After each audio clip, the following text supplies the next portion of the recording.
नमस्कार साथियों, study IQ education के स्मार्ट कोर्स में आप सभी का स्वागत है। उम्मीद है आपकी स्टडी बहुत शानदार चल रही है और आप पहले के कंपैरिजन में खुद को काफी ज्यादा कॉन्फिडेंट महसूस कर रहे होंगे। सेशन को आगे बढ़ाते हैं। Ratio chapter, ratio and proportion की हमारी क्लास नंबर 4।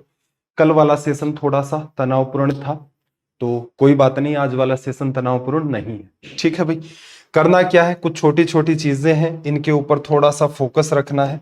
प्रॉपर मैनर में नोट्स बनाएं। किसी भी चीज को रटने का प्रयास नहीं करना है, समझना है।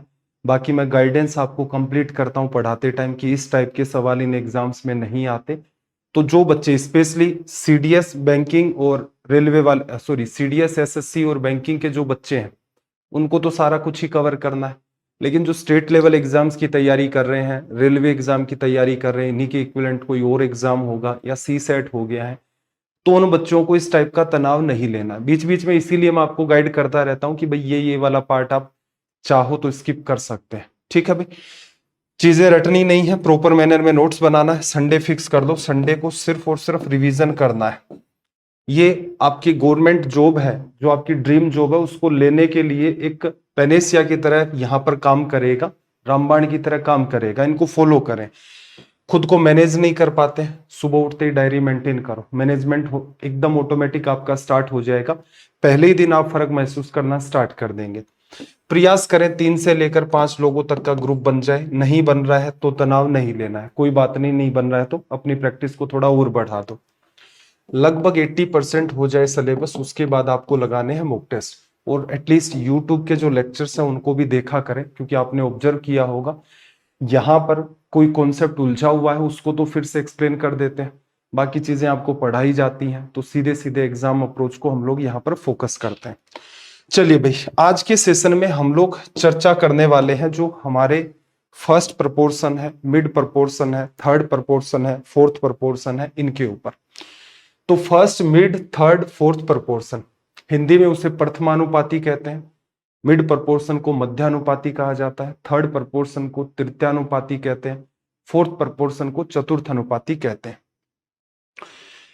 एक एक करके पहले मैं इसका कॉन्सेप्ट आपको एक्सप्लेन कर देता हूं। असल में ये वाली जो पार्ट, 3 चीजें हैं, ये पार्ट होता है जीपी, ठीक है। और ये वाला जो पार्ट होता है सेम रेशियो की 2 जीपी। जीपी का मतलब ज्योमेट्रिक प्रोग्रेशन, गुणोत्तर श्रेणी। तो 3 चीजें, हालांकि चारों की चारों चीजें ही ज्योमेट्रिक प्रोग्रेशन पर बेस्ड है, लेकिन पहले कायदे से समझते हैं कि ये जो फोर्थ प्रपोर्शन आपसे पूछा जाता है, चतुर्थ अनुपाती आपसे पूछा जाता है, वो कैसे 2 जीपी का पार्ट होता है। फर्स्ट, मिड और थर्ड प्रपोर्शन कैसे आपका एक ही जीपी का पार्ट होता है। तो एक एग्जांपल से मैं जीपी आपको पहले एक्सप्लेन करता हूं। जैसे हम कोई रैंडम जीपी ले लेते हैं, मान लो मैंने लिया 4, इसका 3 गुणा कर दिया तो 12, इसका भी 3 टाइम कर देंगे तो 36, इसका भी 3 टाइम कर देंगे तो 36, 108, और इसका 3 टाइम करोगे तो 324। ठीक है भाई, और इसको और लिखना चाहोगे तो 972। इस टाइप से ये चलती जाएगी। ठीक है भाई, यहां से यहां जाओगे तो आपने किसका मल्टीप्लाई किया है, 3 का। यहां से यहां गए, फिर आपने 3 का मल्टीप्लाई किया, फिर आपने 3 का मल्टीप्लाई किया, फिर आपने 3 का मल्टीप्लाई किया, फिर आपने 3 का मल्टीप्लाई किया। तो ये किसको बताता है, यहाँ पर डी, इसके लिए एक शब्द काम में ले लेते हैं। हालांकि वैसे तो डी का मतलब अर्थमेटिक प्रोग्रेशन में तो डिफरेंस होता है, लेकिन ये एक रेशियो को रिप्रेजेंट करता है। जीपी को एक सिंपल नजरिए से हम कुछ इस हिसाब से देख सकते हैं, लेकिन हमें ये चीजें क्लियर करनी है, तो मैं 1-2 बातों पर और चर्चा करना चाहूंगा। देखना जरा जीपी में और क्या होता है। अगर आप एक पर्टिकुलर सीक्वेंस में रेशियो लिखना चाहें, जैसे 4/12 आपने लिखा, तो ये कितना बन गया आपके पास, 1/3। ऐसे ही अगली 2 टर्म का आप रेशियो लिखेंगे, पहले लेफ्ट वाली फिर राइट वाली, तो अगली टर्म 12 और 36, ये भी क्या बनेगा, 1/3। आगे फिर आप इस बात को जस्टिफाई करेंगे तो 36 और 108, ये भी वैसा ही रेशियो बनेगा। सेम टू सेम आगे वाला भी रेशियो ऐसा ही बनेगा, उससे आगे का रेशियो भी आपका उसी नेचर का बनेगा। ठीक है, आपका मन करता, रेशियो जरूरी नहीं है ऐसे ही बनाए, आप ऐसे भी बना सकते हैं। 12 में आपने डिवीजन किया है 4 का, कितना आ गया 3। आपने राइट वाले नंबर को के अंदर लेफ्ट का डिवीजन किया। ऐसे ही 36 में आप 12 का डिवीजन करोगे 3 आएगा। ऐसे ही 108 में आप 36 का डिवीजन करोगे तो आपके पास यहां पर 3 आएगा। एक्चुअल में ये जो 3 निकाला जाता है, इसको निकालने का तरीका यही होता है। सेकंड टर्म में फर्स्ट टर्म का डिवीजन कर दो, थर्ड टर्म में सेकंड टर्म का कर दो, nth टर्म में n-1 वाली टर्म का डिवीजन कर दोगे तो ये कंक्लूजन निकल के आएगा। इस बात को अगर मैं इस फॉर्म में लिखूं आपके सामने, किस फॉर्म में, मैं आपसे ये कहता हूं कि मेरे पास जो a है, b है, c है, d है, e है और f है, ये सारे के सारे ज्योमेट्रिक प्रोग्रेशन में है। ठीक है भाई। तो अगर हम रेशियो का रिलेशन लेना चाहें तो आप क्या कह सकते हैं? आप कहेंगे सर जो रेशियो a बाई बी का है, a में b का डिवीजन किया, आप कहां से कहां लिख रहे हो? लेफ्ट से राइट की तरफ जाते टाइम इस बात को लिख रहे हो। तो अगले केस में क्या करना है? b में आप c का डिवीजन कर दो, उससे आगे जाओगे तो यहां पर c के अंदर आप डिवीजन d का कर दो। ऐसे ही अगली टर्म d के अंदर e का डिवीजन कर दोगे, e में आप f का डिवीजन कर दोगे। ये वैल्यू सारी की सारी फिक्स चलती रहेंगी। ऐसे भी समझ सकते हो कि सेकंड टर्म में फर्स्ट का division b by A, third में सेकंड का डिवीजन c बाई बी, उससे अगले में करोगे तो d बाई सी, और ऐसे ही करोगे तो e बाई डी। इस टाइप से इसका भी रिजल्ट एक फिक्स वैल्यू चलता जाएगा, सारी वैल्यू इक्वल है, बात घूम फिर के वही आएगी। देखो AC का मल्टीप्लाई करोगे बी स्क्वायर आ गया, यहां देखो बी स्क्वायर बराबर AC बन गया। तो उम्मीद है यहां तक आपको सारी बातें समझ में आ गई होंगी कि ज्योमेट्रिक प्रोग्रेशन चैप्टर नहीं पढ़ रहे हैं, हमें प्रोपोर्शन समझने हैं। तो प्रोपोर्शन का लॉजिक समझने के लिए इतने से नॉलेज की नीड होती है। आई होप यहां आपको कोई सिंगल बात ऐसी नहीं होगी जो रटनी पड़ रही होगी। चलो अब थोड़ा सा देख लेते हैं कि ये जो फर्स्ट, मिड और थर्ड प्रोपोर्शन का लॉजिक क्या है, कैसे सवाल बनाता है। हमने सीरीज मानी थी 4, 12, 36, 108, 324, इस टाइप से ये हमारी सीरीज थी। और ये किसके अंदर है? ज्योमेट्रिक प्रोग्रेशन में। एग्जामिनर आपसे सवाल पूछता है, किस नेचर का सवाल पूछता है एग्जामिनर आपसे? एग्जामिनर आपको बात देता है इस मैनर में, जैसे कि 12 एंड 36 का फर्स्ट प्रोपोर्शन क्या है। एक सवाल तो ये बना लेगा एग्जामिनर। 12 और 36 का प्रथम अनुपाती क्या है? इसका मतलब क्या हुआ? ओरिजिनल जो बात थी वो आपकी थी ज्योमेट्रिक प्रोग्रेशन। एग्जामिनर ने आपके सामने दो बातें रखी, 12 और 36, और पूछा फर्स्ट प्रोपोर्शन। ये अपने आप में ही आपको बता रहा है कि पहले वाला जो पार्ट है वो गायब है। तो इसका मतलब पहले नंबर पर जो बात थी वो गायब है, उसके बाद 12 है, फिर उसके बाद 36 है। और अगर आपको ये पता है कि ये सारी चीजें ज्योमेट्रिक प्रोग्रेशन से ही निकाली गई है। ज्योमेट्रिक प्रोग्रेशन क्या थी? 4, 12, 36 थी। इसमें ये कह दिया, 4 को हटा दिया, 12 और 36 रख दिया, और पूछ लिया कि बताओ भाई 12 और 36 का फर्स्ट प्रोपोर्शन क्या होगा। तो फर्स्ट प्रोपोर्शन निकाल सकते हो आप। चलो सवाल क्या बनते हैं उन पर चर्चा कर लेते हैं। आपसे कह देगा कि 4 और 12, क्वेश्चन आपसे पूछेगा 4 एंड 12 का थर्ड प्रोपोर्शन क्या होगा, 4 और 12 का तृतीयानुपाती क्या होगा। जैसा नाम हो उस हिसाब से देखना। 4 है आपके पास, फिर 12 है, तीसरे नंबर वाली जो चीज है यहां पर वो गायब है। तो इसका मतलब आपको ये पता है ये सारी की सारी चीजें क्या थी? ज्योमेट्रिक प्रोग्रेशन थी। उस जीपी से ही हम लोग सवाल बना रहे हैं, तो वहां से रिप्लाई बता सकते हो आप कि यहाँ 4 था, इसके हिसाब से देखोगे तो यहाँ 36 था। ठीक है। ऐसे ही देखो एग्जामिनर और सवाल बनाएगा तो आपको ये कह देगा कि 4 एंड 36 का मिड प्रोपोर्शन, मध्यानुपाती आपका क्या है। ठीक है। तो हम क्या समझते हैं कि जैसा इसका नाम है मिड, मतलब इन दोनों के जो बीच में बात थी वो गायब है। तो मैंने 4 लिखा, मिड प्रोपोर्शन को मैंने m मान लिया, और फिर मैंने 36 लिख दिया। और मुझे अच्छे से पता है ये चीजें बनती किससे हैं? ज्योमेट्रिक प्रोग्रेशन से। ठीक है। तो जैसा इनका नाम है फर्स्ट प्रोपोर्शन, थर्ड प्रोपोर्शन और मिड प्रोपोर्शन, जैसा इनका नाम है। फर्स्ट प्रोपोर्शन का मतलब क्या हुआ, पहले फर्स्ट प्रोपोर्शन पूछ रहा है, इसका मतलब 2 टर्म आपको देगा और उनमें पहले वाली टर्म गायब करके देगा। टोटल 3 टर्म पर ये रिलेशन स्टेब्लिश हो पाएगा, अदरवाइज तो नहीं हो पाएगा। फर्स्ट प्रोपोर्शन पूछ रहा है, इसका मतलब पहली टर्म गायब है। मिड प्रोपोर्शन पूछ रहा है, जैसा नाम है कि मिड प्रोपोर्शन क्या होगा, इसका मतलब जो वैल्यू मिड में बैठी हुई थी वो गायब है। आपसे पूछ रहा है कि थर्ड प्रोपोर्शन क्या होगा, इसका मतलब जो तीसरे नंबर पर आपके पास टर्म है वो उसने गायब कर रखी है। एक तरीका तो ये है कि जीपी से ही डील कर दे।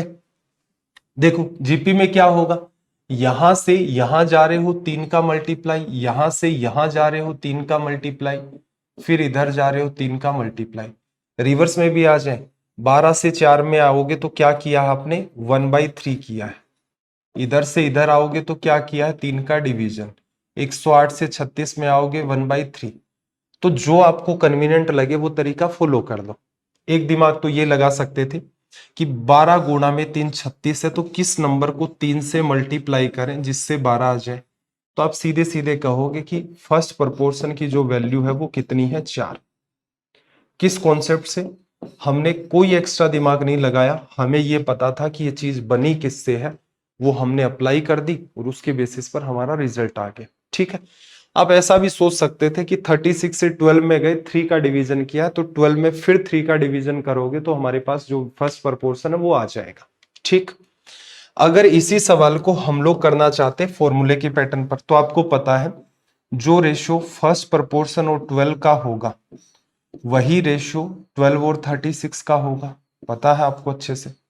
इसको इससे मल्टीप्लाई करोगे तो 12 से काट दिया 3 बार, तो 12/3, ये 12 ऊपर चला गया तो रिजल्ट कितना आ गया, 4।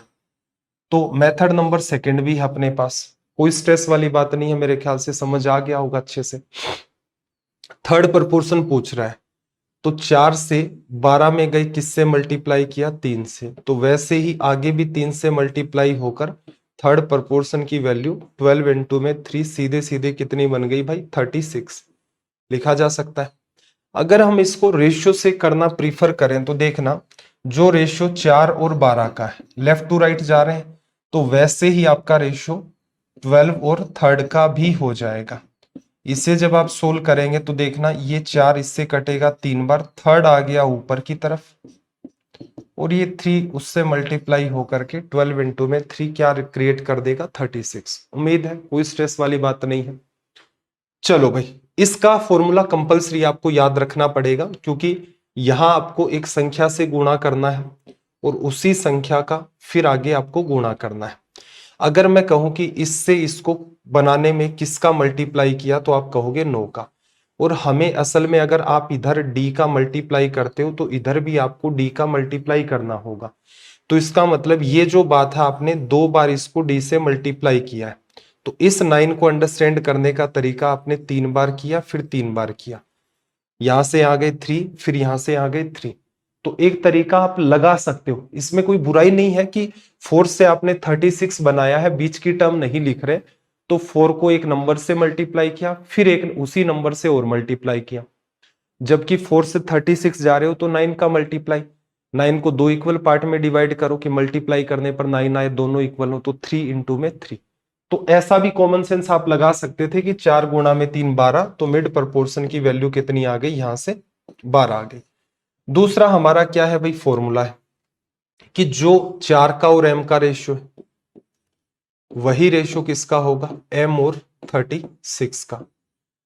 m स्क्वायर बनेगा, 36 गुणा में 4 144, और अंडर रूट कर दोगे तो 12 बन जाएगा। तो मेरे ख्याल से आपको ये बात अच्छे तरीके से समझ में आ गई होगी कि असल में देखा जाए तो जीपी से हम इनको सोल्व करें तो मामला बड़ा आसान है। कुछ एक बातें और हैं, उन पर भी चर्चा करते हैं।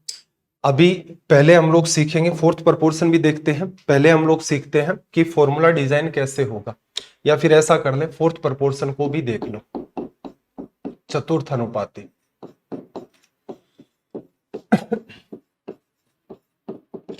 फोर्थ प्रोपोर्शन या चतुर्थ अनुपाती, देखना भाई होता क्या है। ये असल में आपके पास 2 जीपी होती है, ज्योमेट्रिक प्रोग्रेशन 1, ज्योमेट्रिक प्रोग्रेशन 2, और ये इनका जो रेशियो है वो क्या रहता है, सेम रेशियो की जीपी होती है। फॉर एग्जाम्पल मैं आपको बात बताता हूं, जैसे हमने एक जीपी ली थी 4, फिर हमने 3 गुना किया 12, फिर 3 टाइम किया 36, फिर हमने 3 टाइम किया 108। ये हमारी है ज्योमेट्रिक प्रोग्रेशन 1। यहां पर किससे मल्टीप्लाई कर रहे हो आप? 3 से। तो रेशियो निकालते हुए ऐसे ही निकलता है। आगे अगर आप एक जीपी लेते हो जिसके अंदर मैं लेता हूं यहां 10, तो इधर क्या लूंगा?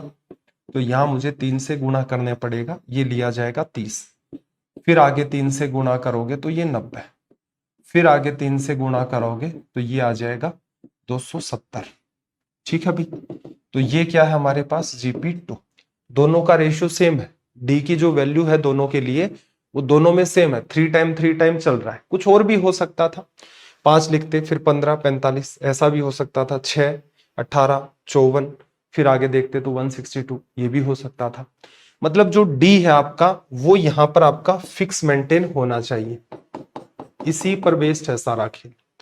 ये जो पार्ट है, जब सवाल आपसे पूछता है तो कैसा सवाल पूछता है? इस पर देखो, आपको देगा 4, फिर 12, फिर आपको 10, और आपको कहेगा का फोर्थ प्रोपोर्शन क्या होगा, चतुर्थ अनुपाती क्या होगा। तो देखना जरा ये क्या करता है, पहली 2 टर्म उठाता है एक ज्योमेट्रिक प्रोग्रेशन से, और दूसरे की ज्योमेट्रिक प्रोग्रेशन की 2 टर्म उठाता है। सेम रेशियो की आपकी जीपी होती है, तो टोटल 4 टर्म उसने एक्चुअल में उठाई थी। पहले के अंदर 4 और 12 चल रहा था, दूसरे में 10 और 30 चल रहा था। ये एक जीपी थी, ये आपकी एक जीपी थी। उसने क्या किया, चौथे नंबर पर इस बात को लिखा। असल में ये कहना चाह रहा है कि भाई एक जीपी में 4 से आप 12 बनाते हो तो किससे गुणा करते हो? 3 से। अगर उसी जीपी के अंदर 10 को मैं रिप्लेस कर दूं 4 की जगह, तो 12 की जगह मेरे पास क्या निकल के आएगा? तो 3 से गुणा कर दोगे तो आप कहोगे 30 निकल के आएगा। तो असल में एक ही रेशियो की जीपी होती है। आसान भाषा में समझो तो कह सकते हो कि जो रेशियो 4 और 12 का है वही रेशियो 10 और फोर्थ प्रोपोर्शन का है, क्योंकि दोनों ज्योमेट्रिक प्रोग्रेशन है और दोनों का जो रेशियो यहां पर है वो क्या है? सेम मेंटेन होगा। तो यहां से सोल्व करोगे, 4 से काटा 3 बार, फोर्थ प्रोपोर्शन आपके पास कितना आ गया है? 30।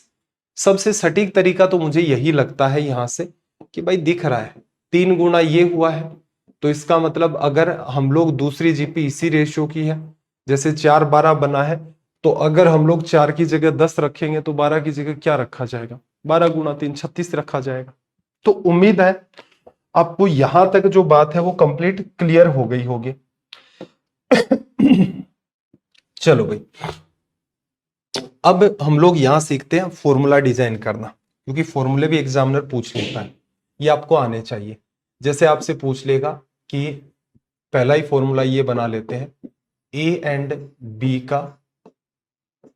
बी का फर्स्ट प्रोपोर्शन क्या होगा।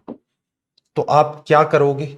ए लिखोगे, बी लिखोगे, सॉरी, फर्स्ट प्रोपोर्शन क्या होगा? पहले नंबर वाली बात गायब है, फिर ए है, फिर आपके पास बी है। आपको पता है जो रेशियो फर्स्ट और ए का है, जो रेशियो फर्स्ट और ए का है वही रेशियो आपका ए और बी का मेंटेन होगा, ए और बी का होगा। तो फर्स्ट प्रोपोर्शन की वैल्यू क्या आ गई? ए स्क्वायर अपॉन में बी। ये फॉर्मूला आपको डिजाइन करना आना चाहिए। मेरे ख्याल से रटने की तो जरूरत नहीं पड़ेगी, क्योंकि आपको पता चल गया कि फर्स्ट प्रोपोर्शन पूछ रहा है, मतलब पहले नंबर पर जो बात दे रखी है वो पहले नंबर का जो पार्ट होना चाहिए था जीपी का वो इसने गायब कर दिया है। तो यहाँ कोई स्ट्रेस वाली बात तो है नहीं।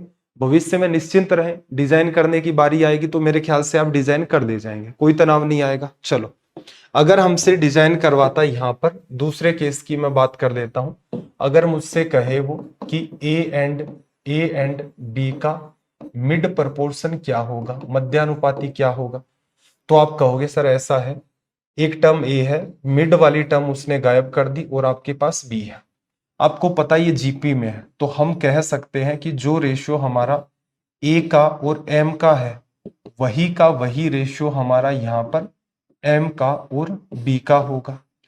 यहां से देखना, ए बी बराबर एम स्क्वायर, ए बी बराबर एम स्क्वायर, तो यहां से अंडर रूट ए बी बराबर क्या होगा? एम होगा। ये लो जी, हमारा तैयार हो गया मिड प्रोपोर्शन। कोई स्ट्रेस वाली बात नहीं होगी, मेरे ख्याल से इजी मैनर में बना सकते हो। एग्जामिनर अगर आपसे पूछ ले कि भाई ऐसा करो, आप बताओ ए एंड बी का, थर्ड प्रोपोर्शन क्या होगा? तो जैसा इसका नाम है, आप कहोगे कि ए था आपके पास, बी था आपके पास, तीसरे नंबर पर जो बात है वो गायब चल रही है, और है किन में? ये ज्योमेट्रिक प्रोग्रेशन में। तो हम कह सकते हैं कि जो रेशियो आपका ए और बी का है, जो रेशियो आपका ए और बी का है, वही रेशियो आपका बी का, वही रेशियो आपका बी का और थर्ड का होगा। थर्ड आपका इधर चला गया, चला गया, तो ये रिजल्ट क्या बन के आ गया? बी स्क्वायर अपॉन में ए। और एक छोटी सी बात और मेरे ध्यान में आई है कि एटलीस्ट इस चीज में जो आप पढ़ रहे हैं, ये जो अपना कोर्स है, इसमें कैसा इंप्रूवमेंट आप फील कर रहे हैं, एटलीस्ट कमेंट जरूर किया करें। मतलब इंस्टाग्राम के ऊपर जो आपको आईडी बता रखी है, उसमें रिव्यूज वगैरह जरूर दिया करें, ठीक है भाई। हालांकि उन रिव्यूज को बीच बीच में मैं शेयर भी करता रहता हूँ टेलीग्राम के ऊपर, लेकिन वही है कि आपकी आइडेंटिटी है वो कंप्लीटली पर्सनल रखी जाती है, आपके आईडी वगैरह को नहीं बताया जाता है, ठीक है। उससे क्या है, दूसरे जो बच्चे होते हैं उनको भी थोड़ा सा मेहनत करने के लिए मोटिवेशन मिलता है, और जो साथ में जैसे इस कोर्स में ही पढ़ रहे हैं, उनमें कोई बेहतरीन इंप्रूवमेंट नहीं महसूस कर पा रहे हैं, जब वो आपके रिव्यूज देखते हैं या आपकी रणनीति बताते हैं कि सर आपने ये बात बताई थी, मैं डायरी मेंटेन करता हूं, मैं ये भी करता हूं, मैं ये भी करता हूं, तो डायरेक्ट इनडायरेक्ट उन बच्चों को भी फायदा होता है, ठीक है भाई। तो इन चीजों को थोड़ा थोड़ा शेयर किया करें, अपने जेन्युइन रिव्यू दें। मैं ये नहीं कह रहा कि तारीफों के पुल ही बांध दें, आपको असल में कैसा महसूस हुआ इस कोर्स को लेने के बाद, लगभग आपने कितने क्या चैप्टर पढ़े, कैसा खुद में आप फील कर रहे हैं, तो इस टाइप के आप अपने जेन्युइन रिव्यूज जो है जरूर रखा करें, ठीक है। कुछ कमियां होंगी तो जाहिर सी बात है भाई, सुधार करेंगे, भविष्य में सुधार करेंगे। चैप्टर कोई भी होते हैं, इनमें नए वीडियो ऐड होते रहते हैं, कि जो प्रैक्टिस का वीडियो है, ये तो आपको अच्छे से पता ही है कि रेशो पढ़ लेंगे पूरा, फिर कुछ बैंकिंग के सवाल, कुछ एसएससी के, सीडीएस के, जो कोई इंपॉर्टेंट सवाल होंगे, अभी रिसेंट में कोई एग्जाम कंडक्ट होंगी, लगेगा कि दम वाले सवाल हैं या जो आपके डाउट्स आते हैं, तो जैसे ही 10-15 सवाल होंगे इकट्ठा, जायज सी बात है वो हटके ही सवाल होंगे, क्योंकि बाकी चीजें तो हम कवर कर ही लेते हैं। हटके सवाल होंगे कैलकुलेशन की वजह से, कॉन्सेप्ट की वजह से, वो इसमें आगे ऐड होते जाएंगे। तो ये सिनेरियो नहीं है कि एक बार आपने कोर्स वगैरह जैसे बाई कर लिया तो चीजें आउटडेट हो गई एक टाइम के बाद, कि सर 2 साल की वैलिडिटी के साथ कोर्स लिया था, लेकिन बीच में ये 2 एग्जाम इस टाइप की हो गई, 5 एग्जाम ये हो गई, 3 एग्जाम ये हो गई। कोई तनाव नहीं लेना है, 8-10 एग्जाम होंगी जो मेन होती हैं, बाकी में तो कोई समस्या ही नहीं है। तो उनके जो इंपॉर्टेंट सवाल होंगे हर चैप्टर के एंड में अटैच कर देंगे। तो इस टाइप का तनाव नहीं लेना आपको, आपका मास्टर काफी ज्यादा मेहनत करता है इन चीजों को लेकर के। चलो, अब आपसे क्या कहेगा कि A B and C, A B and C का फोर्थ प्रपोर्शन क्या होगा, ये भी पूछ सकता है आपसे। तो आपको पता है कि भाई ए है आपके पास, बी है, सी है, और फोर्थ प्रपोर्शन है। आप अच्छे से जानते हो ए और बी जो है आपकी एक जीपी का पार्ट है, तो इसका जो रेशियो बनता है वही का वही रेशियो आपका सी और फोर्थ प्रपोर्शन का बनता है। फोर्थ आपका चला जाएगा उधर, और इस साइड में आपकी वैल्यू आ जाएगी बी सी अपॉन में ए। उम्मीद है बात समझ में आ गई होगी। फॉर्मूलों का रट्टा नहीं मारना। एग्जामिनर क्या है, कई बार ए बी के बजाय बी ए देगा, एक्स वाई दे देगा, एल एम दे देगा, आर एस दे देगा। इंपॉर्टेंट बात यह है क्या आपको फॉर्मूला डिजाइन करना आता, वो डिजाइन करना आ गया, तनाव मुक्त रहो। अब देखो कुछ सवालों पर चलते हैं, कुछ बेसिक ही सवाल है मतलब, और एंड के अंदर एक दो ठीक लेवल के भी सवाल लेंगे। 15 और 60 का थर्ड प्रपोर्शन क्या होगा? तो सिंपल सी बात है, देखो 15 से आप 60 पर जाते हो, 4 से मल्टीप्लाई किया, थर्ड वाला गायब है तो इसको भी 4 से करोगे तो कितना आ जाएगा? 240, ठीक है। या फिर डिटेल में करना चाहते हो, हालांकि अवॉइड करना, बाकी समझ में आ गया तो डिटेल की नीड ही नहीं है, कि फर्स्ट सेकंड दे दिया, थर्ड गायब कर दिया, तो जो रेशियो 15 और 60 का बनता है वही रेशियो 60 और आपका थर्ड का बनेगा। ये कटा 4 बार, और थर्ड प्रपोर्शन, थर्ड की वैल्यू इधर आ गई, और इक्वल्स टू में 4 गुणा में 8, 240, ठीक है भाई, लिखा जा सकता है। ये इसके इक्वल नहीं लगाना है, ये इस टाइप का बताता है कि नई बात स्टार्ट हो गई है इसके आगे से, तो एक ही लाइन में बातों को लिखना होता है, तो इसको लिख देते हैं, ठीक है। 3 और 6 का थर्ड प्रपोर्शन, 3 और 6 का थर्ड प्रपोर्शन पूछ रहा है, तो आपको पता है कि 3 से 6 में गए, डबल किया, तो आगे भी डबल कर दो भाई। तो मेरे ख्याल से ये सवाल आप वर्बली कर सकते थे, 3 इंटू में 2 6, 6 इंटू में 2 आपका 12। दोनों ही क्वेश्चन ऐसे हैं जिनको आप वर्बली कर सकते हैं। 18 और 90 का थर्ड प्रोपोर्शन, 18 इंटू में 18 को किससे मल्टीप्लाई किया, 5 से, तो 90 को भी 5 से कर दोगे तो 450, 450 हमारा यहाँ पर बन गया रिजल्ट। कोई स्ट्रेस वाली बात नहीं है, वर्बली हो जाता है। ठीक है। 24 और 96 का फर्स्ट प्रोपोर्शन क्या है आपके पास, 24 है, 96 है। फर्स्ट प्रोपोर्शन मतलब पहले नंबर पर जो बात है वो गायब कर दी, इससे इसमें आए और फिर इससे इसमें जाएंगे, तो क्या किया भाई, 4 का डिवीजन कर दिया, तो इधर भी कर दो कितना बनेगा, 6। ऐसे समझ सकते थे कि 24 को 96 बनाया, 4 से गुणा किया। एक संख्या फर्स्ट प्रोपोर्शन है, उसको अगर मैं 4 से मल्टीप्लाई कर दूं तो 24 आ जाएगा। किस नंबर को 4 से मल्टीप्लाई करोगे 24 आ जाएगा, तो आप कहेंगे 6 को मल्टीप्लाई करेंगे तो हमारे पास 24 आ जाएगा। चलिए भाई, संख्याएं 6, 8, 9 का चतुर्थ समानुपात क्या है, चतुर्थ अनुपाती होना चाहिए था, बाकी इंग्लिश में करेक्ट है। फोर्थ प्रोपोर्शन चतुर्थ अनुपाती क्या होगा। आपको भी पता है कि जो रेशियो 6 और 8 का है वही रेशियो दूसरी जीपी में एक पार्ट 9 है और आपके पास फोर्थ प्रोपोर्शन है, इसके इक्वल होगा। फोर्थ प्रोपोर्शन देखो ऊपर चला गया, 8 9 72 में 6 का डिवीजन कर दोगे तो रिजल्ट कितना आ जाएगा आपके पास, 12। आसान भाषा में लिखा जा सकता है, या फिर ऐसा कर सकते थे कि 6 अपॉन में 8, 9 अपॉन में समथिंग, कैंसिल आउट वगैरह कर सकते हो, 2 से काटोगे ये 3 बटा में 4 है।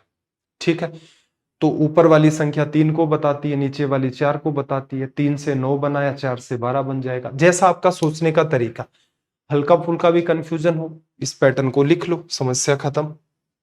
देखना 44 और 176 का फर्स्ट प्रोपोर्शन ज्ञात करें। तो यहां से यहां गए तो आपने किसका मल्टीप्लाई किया, तो डिवीजन करना होगा, या फिर मल्टीप्लाई करके देख लो। लगभग 45 है, किससे गुणा कर दें, 4 से गुणा कर रहे हो तो बात बन रही है ना। 40 को 4 से करोगे 160 और 4 को 4 से करोगे तो 16 और ऐड हो जाएगा। 4 से गुणा किया तो फर्स्ट नंबर एक ऐसा था जिसको आपने 4 से गुणा किया, उसके बाद 44 बना, तो वो नंबर आपका 11 हो गया। 4 और 16 का मध्यानुपाती मिड प्रोपोर्शन है 16। देखो 4 से m पर गए, आपने इसको x से गुणा किया, फिर इसको आपने x से गुणा किया। असल में देखें तो आपने गुणा किससे किया, 4 को 16 बनाया तो 4 से मल्टीप्लाई किया, इसका मतलब एक बार, दो बार, फिर आपने 2 का मल्टीप्लाई किया। ये डील करने का एक तरीका है। तो इसका मतलब यहां से यहां जाओगे 4 इंटू 2 और यहां से यहां जाओगे इंटू में 2, तो असल में मिड प्रोपोर्शन हमारे पास कितना आ गया, 8।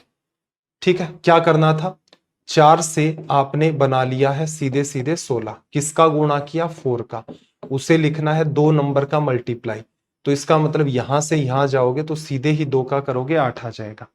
या फिर फॉर्मूला ध्यान रख लेना, मिड का तो ध्यान ही रख लेना, 4 इंटू में 16, 64 की वजह से कितना आ गया, ये लो 8 आ गया। ठीक है, चीजें सारी ध्यान रखनी है, मिड प्रोपोर्शन का मैं कह रहा हूं फॉर्मूला ध्यान रखना, मतलब रख लेना, उससे फायदा ही होगा। बाकी तरीका तो है ये वाला भी, इसमें भी कोई समस्या नहीं है, लेकिन यहाँ फॉर्मूला फास्ट काम करता है। इसको अंडरस्टैंड करना, मिड प्रोपोर्शन क्या, देखो 12 को 48 बनाया, 4 से गुणा किया तो 12 इंटू में 2 इंटू में 2, तो इसका मतलब मिड प्रोपोर्शन क्या है आपका, 24 है। और फॉर्मूले से अगर आप करते तो मिड प्रोपोर्शन हमारे पास आ जाता 12 गुणा में 48। ठीक है भाई, इसको थोड़ा सा कायदे से लिखते तो 12 गुणा में 4, तो इसका मतलब हम लिख सकते थे यहाँ पर 12 बाहर आ जाएगा, इसकी वजह से 2 आ जाएगा तो 24। अब यहाँ पर हमारी एग्जाम अप्रोच है वो शानदार काम कर रही है, उस जगह फॉर्मूला शानदार काम कर रहा था। तो इसीलिए हर चीज को सीखना है, रटने जैसा कुछ लग नहीं रहा होगा। जीपी आपने समझ ली, एकदम माइंड के अंदर आपके शांति हो गई कि अच्छा ये वाला मामला होता है, तो कोई स्ट्रेस वाली बात है नहीं। फोर्थ प्रोपोर्शन पूछ रहा है, 12 को 36 बनाया, 3 गुणा 18 को 3 से कर दोगे 54, ये लो हो गया खत्म। 4 9 55 का फोर्थ प्रोपोर्शन, 45 को 9 बनाया, 45 को 9 बनाया, 5 का डिवीजन किया है, तो इसका मतलब इसमें भी 5 का डिवीजन कर दोगे तो कितना आ जाएगा हमारे पास, 11 आ जाएगा। या फिर कंफ्यूजन चल रहा है तो सीधे सीधे लिखो भाई, जो रेशियो 45 और 9 का है वही रेशियो 55 एंड फोर्थ प्रपोर्शन का होगा। ये इससे कटा 5 बार, ये इससे कटा 11 बार। उधर से देखोगे तो फोर्थ प्रपोर्शन की वैल्यू कितनी होगी हमारे पास 11 लिखा जा सकता है। चलिए 64 और 16 के मध्यानुपाती और तृतीयानुपाती संख्याओं के बीच का रेशियो पूछने का एक थोड़ा सा ठीक तरीका आप मान सकते हैं कि 64 है आपके पास और 16 है, उसका मिड प्रपोर्शन और इन्हीं का थर्ड प्रपोर्शन। अब एक बात को समझना, मिड प्रपोर्शन निकालने का एक तरीका तो यह है कि दोनों को मल्टीप्लाई करके अंडर रूट कर दो। अंडर रूट करोगे मल्टीप्लाई 64 की 64 की वजह से 8 बाहर आ गया और 16 की वजह से 4 बाहर आ गया, तो मिड प्रपोर्शन तो ये हो गया। थर्ड प्रपोर्शन देखना, यहां से यहां गए हो तो क्या हो रहा है, 4 का डिवीजन लग रहा है, दिख रहा है ना, तो आगे जाओगे 4 का डिवीजन मान लो या फिर कंफ्यूज नहीं होना है 1/4 का मल्टीप्लाई मान लो। डिवीजन और मल्टीप्लाई एक ही बात है। आप किसी संख्या को 5 से डिवाइड करते हैं, आप कह सकते हैं 1/5 से मल्टीप्लाई किया। आप किसी संख्या को 2 से मल्टीप्लाई करते हो, आप कह सकते हो 1/2 से डिवाइड किया। ठीक है भाई। थर्ड प्रपोर्शन क्या होगा, फर्स्ट ये है 4 का भाग दिया, आगे 4 का भाग दोगे तो ये बात बन जाएगी 4, इसको इससे काट दोगे तो रिजल्ट आ जाएगा आपका 8:1। कोई समस्या वाली बात नहीं है। मिड प्रपोर्शन फॉर्मूले से निकाल दो, वैसे निकाल सकते हो कि 64 से इसमें गए 4 का डिवीजन तो 2 का और 2 का डिवीजन तो 32 सीधे आ गया, और 2 का डिवीजन करोगे तो अगली वैल्यू 4 आ गई। चलिए भाई, एक ये भी ठीक सवाल पूछा गया था, 3 + √2 12 - √32, इसका आपको निकालना था मध्यानुपाती। देखो मिड प्रपोर्शन लिखोगे तो ये बात है आपके पास 3 + √2 हो गई। इस बात को लिखने के लिए देखो थोड़ा सा दिमाग लगाओ, क्या आप इसे 16 इंटू में 2 नहीं लिख सकते, तो आप कहोगे बिल्कुल लिख सकते हैं। अगर आप इसे 16 लिखेंगे तो बाहर अंडर रूट लगा हुआ है, तो ये बात सोल्व होकर के, मैं डिटेल में बता रहा हूं, हालांकि आपको कमांड बनानी है, 4√2 लिखा जा सकता है। यहां पर आपके पास 12 था तो 4 आपने क्या किया, बाहर कॉमन ले लिया। ब्रैकेट में क्या आ गया भाई आपके पास 3 और -4 कॉमन ले लिया तो ब्रैकेट में √2, ये मेंटेन हो गया और पूरे का ये आ गया अंडर रूट। अब देखना, इस 4 की वजह से तो मेरे पास बाहर चला गया है 2। अब ब्रैकेट के अंदर हमारे पास क्या है, 3 + √2 और 3 - √2। अलजेब्रा का पैटर्न है, जब भी कभी a + b और a - b का मल्टीप्लाई हो तो आप लिखेंगे a² - का b²। लिखा, तो इसका मतलब 3 का स्क्वायर 9 - 2, तो ये वैल्यू आ गई 7, तो रिजल्ट हो गया 2√7। उम्मीद है बात समझ आ रही होगी बिना किसी स्ट्रेस के, प्रॉपर मैनर में। देखो इसने क्या कहा, x और y ऐसी दो संख्याएं हैं जिनका मध्यानुपात 16 है, तृतीयानुपात 128 है, x और y का मान क्या है। इस सवाल के थोड़ा सा कायदे से बात लगाना कि ये अगर सवाल आप करोगे तो बाई ऑप्शन जो तरीका है हमारा, बाई ऑप्शन जो तरीका है वो हमारा यहां पर दी बेस्ट होता है। ठीक है, क्योंकि x और y पूछ रहा है, और कुछ पूछता ना तो समस्या होती, x और y पूछ रहा है। देखो x और y ऐसी दो संख्याएं जिनका मिड प्रपोर्शन मध्यानुपात, इसको करना मीन ना करके इसको करना मिड प्रपोर्शन, मध्यानुपात मान सकते हो। ठीक है भाई, बाकी लॉजिक आपको समझ में आ गया होगा। 4 ही प्रपोर्शन है तो हल्की फुल्की कहीं लैंग्वेज गलत हो तो उसको सुधार कर सकते हैं। ठीक है भाई, 16 और थर्ड प्रपोर्शन 128। एक बात बताओ, मिड प्रपोर्शन 16 किसका निकलेगा और थर्ड प्रपोर्शन 128। थर्ड प्रपोर्शन देख लेते हैं पहले। 8 × 2 16, इसका डबल करोगे 128 नहीं आएगा, 16 का डबल किया 32, अगली टर्म 64।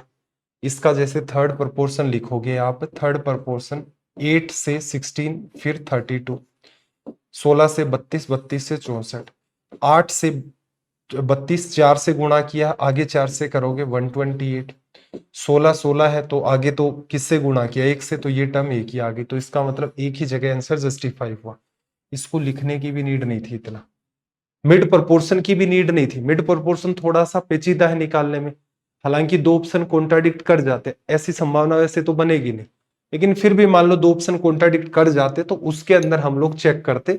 तो ये हमने इससे किया और हमारा सवाल माइंड में हो रहा है सीधे सीधे।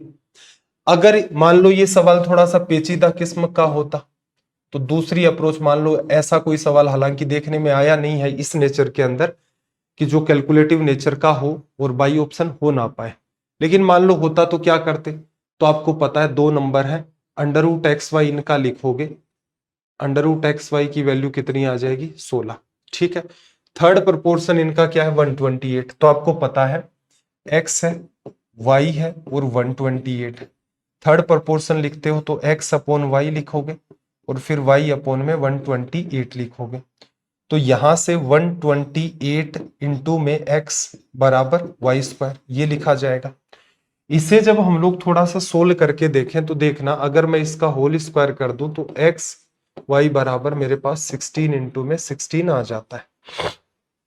किसी एक को रिप्लेस कर दो, जैसे हम लोग रिप्लेस किसको कर देते हैं, x को रिप्लेस कर देते हैं। उधर से करोगे तो कितना आ जाएगा 128, x की वैल्यू 16 इंटू 16 अपोन में आपके पास y है बराबर वाई स्क्वायर। इस y को उठा करके हम लोग भेज देते हैं इस तरफ, तो ये y क्यूब बनेगा। ये आपके पास अगर मैं थोड़ा सा इसको ब्रेक करके लिखना चाहूं तो 16 का डिवीजन अगर हम लोग करेंगे तो 8 बार लग जाएगा। तो मेरे पास ये बना 16, ये 8, 16 का क्यूब बराबर y की वैल्यू निकालोगे तो क्यूब रूट इसका 16 इसका 2, तो y की वैल्यू कितनी आ गई भाई 32। अगर y की वैल्यू आपके पास 32 बन चुकी है तो ये पार्ट इससे कटेगा 2 बार, फिर 2 को इससे काटोगे, देन x की वैल्यू आपके पास आ जाएगी 8, ठीक है। लॉजिक मैंने बता दिया है कि जनरल अप्रोच से इस सवाल को करेंगे पेचीदा बनेगा, लेकिन एक बार ट्राई करके देख लेना कि ये तरीका होता है, ठीक है। बाकी बेस्ट क्या है, बेस्ट है हमारा यहां पर बाई ऑप्शन, ठीक है भाई। चलिए, ऐसी दो संख्याओं को फाइंड करना है जिनका औसत अनुपाती, औसत ना बोल करके इसे मध्यानुपाती, ठीक है। औसत जैसा कोई शब्द होता नहीं है, वैसे देखने में नहीं आया है। मिड प्रोपोर्शन, इसी को ही वो बोलता रहता है बार बार, मीन प्रोपोर्शन, मीन का मतलब एवरेज होता है आपका, ठीक है भाई। हाँ, उस जीपी की टर्मिनोलॉजी को काम में ले तो बात समझ में आती है कि हाँ इस टाइप से भी कुछ हो जाता है, ठीक है। चलिए, दो संख्याएं जिनका मीन प्रोपोर्शन या सॉरी मिड प्रोपोर्शन 18 है, थर्ड प्रोपोर्शन 144 है। चेक किसको करेंगे, थर्ड को, इजी रहता है।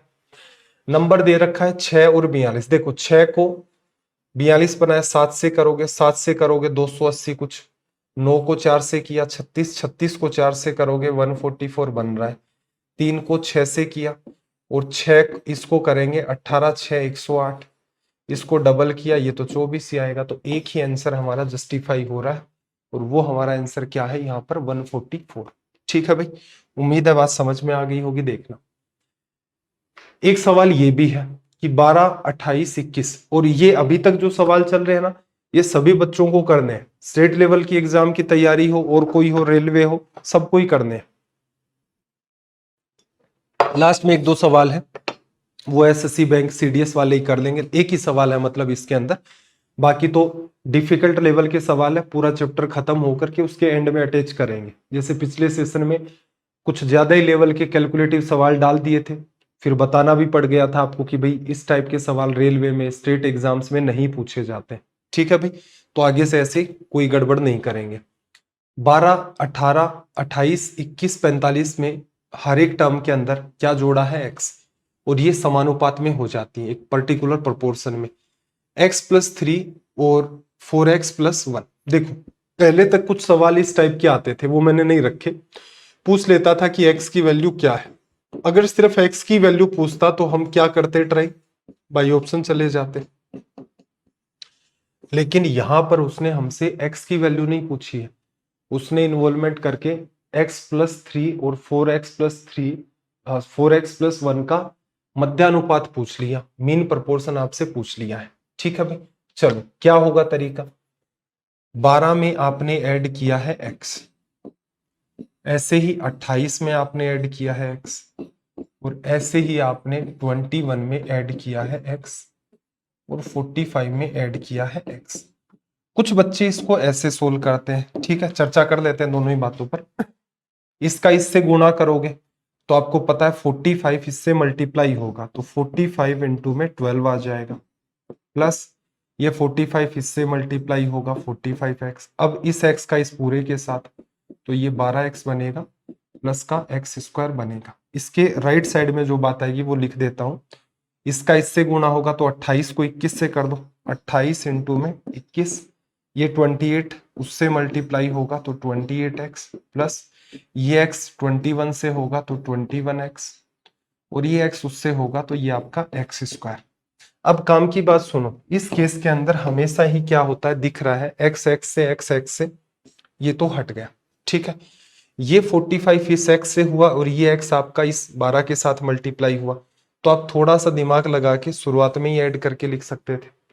ऐसे देखो ये x 21 से, ये 28 इस x से, तो आप थोड़ा दिमाग लगाते तो शुरुआत में इस बात को ऐड करके लिख सकते थे।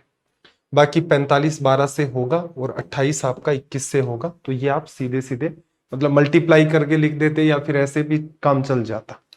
तो मेरा एक अनुमान है कि यहां से अगली जो टर्म है एग्जाम में आपकी वो ना होकर क्या होनी चाहिए कि भाई एक्स स्क्वायर तो कट गया, 45 इंटू में 12 करोगे, 45 को 12 से करोगे तो 12 गुणा में 5 आपके पास 60 आ गया, 12 गुणा में 5 आपके पास 60 आ गया। 48 के अंदर 6 जोड़ोगे तो ये 540, 45 2 90 और 45 में 9 जोड़ दिया आपने, ठीक है। 45 इंटू में x, 12 इंटू में x, 45 और 12 आपका कितना हो गया 57x। राइट में क्या आ जाएगा 28 को 21 से, 28 एक बार 28, 28 गुणा 2 56, 56 और 2 58, ठीक है भाई। अब देखो 21x 28x एडिशन करोगे तो ये आ जाएगा 49x, 49 इधर आ जाएगा तो ये आ गया भाई 8x बराबर, इधर करोगे तो 48, x की वैल्यू कितनी आ गई भाई 6। तो मेरा ये कहने का मतलब था इस टर्म को हटा देना, ये सबसे पेचीदा टर्म है इसकी। अब आप आराम से निकाल सकते हो, x की वैल्यू 6 आ गई तो 6 + 3 24 और 1 25, मिड प्रोपोर्शन निकालोगे 3 आ जाएगा 5 आ जाएगा, रिजल्ट कितना दे देगा 15। तो मुश्किल है नहीं अगर कायदे से आप इसे डील करें तो, कायदे से नहीं करेंगे डिटेल में लिखेंगे तो फिर समस्या पैदा होगी। जैसे देखो क्या कहा अगले सवाल में, इसी नेचर, सेम ही तो नहीं है ये, नहीं सेम नहीं है, अलग अलग है। देखो डील करें, हर एक में क्या ऐड करें कि ये प्रोपोर्शन में आ जाए, फिर इसकी मिड प्रोपोर्शन पूछा है तो 10 में हमने ऐड कर दिया x, 16 में हमने ऐड कर दिया x, 22 में हमने ऐड कर दिया x और 32 में हमने ऐड कर दिया x। एक्स स्क्वायर खत्म, 32x और यहां से 10x कितना बन गया 42x, और फिर 32 को 10 से करोगे 20x, 22 और 16 कितना भाई 38x, 22 को 16 से करोगे 16 इंटू 2 32, 32 35, ये इधर आ जाएगा 4x बराबर 320 लेस करोगे तो ये हो गया, और x की वैल्यू आ गई 8। सोल्व करना है, 8 और 1 9, 8 3 24 और 1 25, इसका भी आंसर क्या निकल के आ गया भाई 15 लिखा जा सकता है।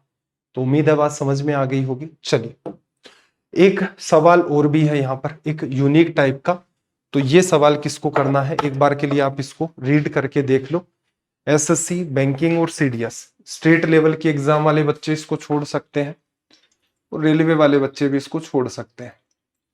देखो क्या कहा इसने कि यदि x 12.8 और 60.8 का मिड प्रोपोर्शन है, x तो इनका मिड प्रोपोर्शन बताया, y 38.4 और 57.6 का थर्ड प्रोपोर्शन है, तो 2x + y की वैल्यू क्या होगी। देखो 2x, x की वैल्यू 2x का रेशियो लेना है तो 2 इंटू में अंडर रूट करोगे 12.8 और गुणा में 64.8, ये 2x की वैल्यू, x क्या था मिड प्रोपोर्शन रेशियो। अगली टर्म आपसे क्या पूछी गई है कि इसका थर्ड प्रोपोर्शन, y क्या है इन दोनों का थर्ड प्रोपोर्शन देखना। तो आपको पता है कि 38.4, 57.6 और आपके पास क्या है y।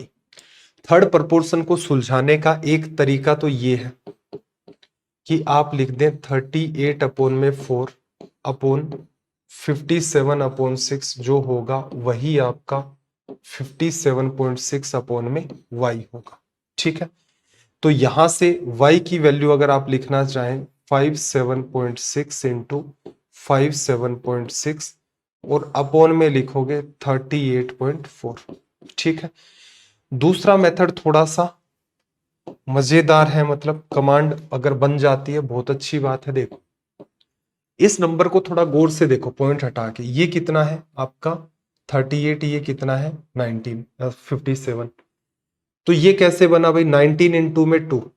तो इस टर्म को अगर आप गौर से देखो तो ये टर्म है 19.2 इंटू में 2, और इसको देखोगे तो ये 19.2 इंटू में 3 है। इससे इसको बनाया है, किससे गुणा किया, ये तो एज इट इज मेंटेन है, 2 को 3 बनाया तो 3 से मल्टीप्लाई कर दिया, 2 से डिवाइड कर दिया।